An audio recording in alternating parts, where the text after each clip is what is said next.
Well, the tonkatsu story has a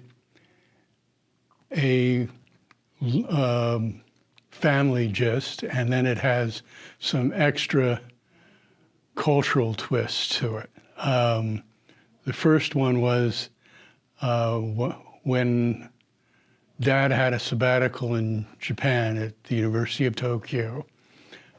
He called me late one night while he was coming home to Shibuya, or actually to Jiyogaoka, and he called me from Shibuya saying he'd found a tonkatsu place and that I should go there immediately and we would have dinner together. And, I was the only one home, I guess, or something like that. So I got on the train, went a few stops, got on another train and went to it. And there was this tonkatsu place where they had very juicy pork chops with the traditional cabbage bed and rice and a sauce. And I don't know whether it was panko breaded or not, but I assume it probably was. It was very succulent. And I went off and had two instead of one. And I was still in my teenage years, so I had a rather large appetite. And another food, of course, we went down to Kyoto a couple of times. And if you're in Kyoto, you can get, or at that time, Kobe steak was a local more. And of course, I had double servings of that as well, which was I didn't realize what it cost, of course, at that time, which was taken care of by a relative, which I should not have pressed for a second. The other thing about the food is Chinese food. I remember getting sick before the family went off to a Chinese restaurant in Yokohama. That was locally within range to go out for a special meal. But the best Chinese food I had was in Nagasaki, which, because there was open trade with outside of Japan to China,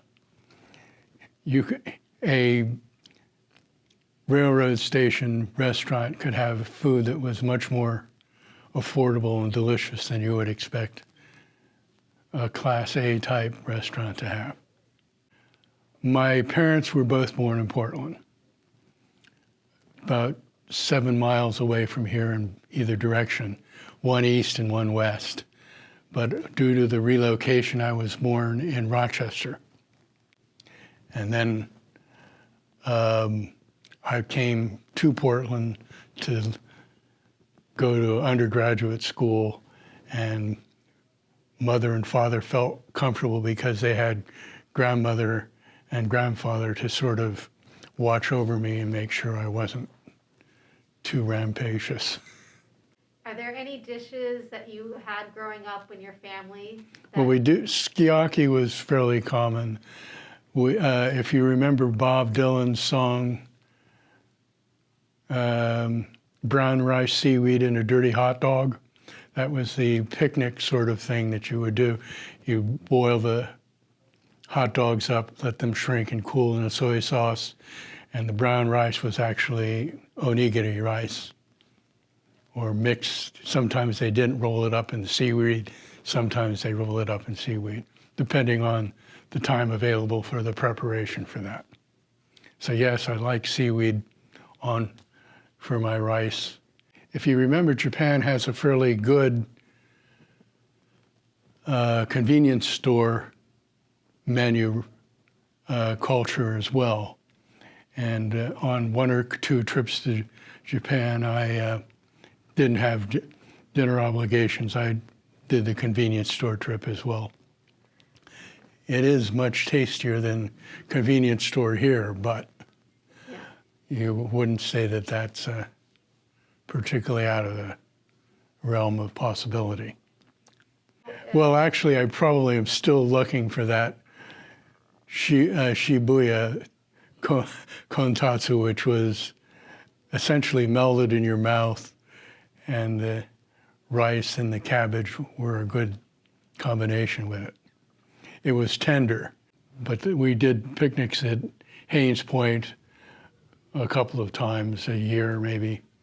Haynes Point sticks out, and divides the channel between the Potomac and the Anacostia River, and near where the tidal basin is. Of course, cherry blossom times would have been a time also. You would probably go see the cherry blossoms at the tidal basin, and then go to Haynes Point, eat your picnic lunch, and then go home. We didn't go to where I used to work later on was near where the can't remember the name of the community, River Road and the city line with the DC, where Kenwood actually is the name of the community, where they had more cherry blossoms there than they did at the tidal basin. That was an absolutely knockout cherry blossom festival. I mean, what do you think your mother's inspiration was for starting Ikoi or being a part of the community that started it? Well, they were all getting old, so she came out here and she was looking at both doing aging communities.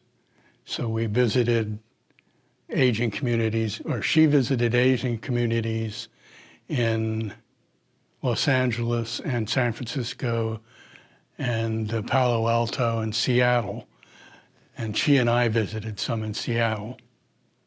And she was doing that, but she also thought that she had to do more than just the aging community, but have a way of contacting the people in the aging community as they needed to feed themselves and as they became less able to feed themselves. So Meals on Wheels was her first venture on that. And in fact, we used to provide Meals on Wheels to the people across the parking lot. The aging Ikoi Terrace is sort of the part of what she did that's south of Willamette View and where the other community there. It's a little less than a mile down the road further south.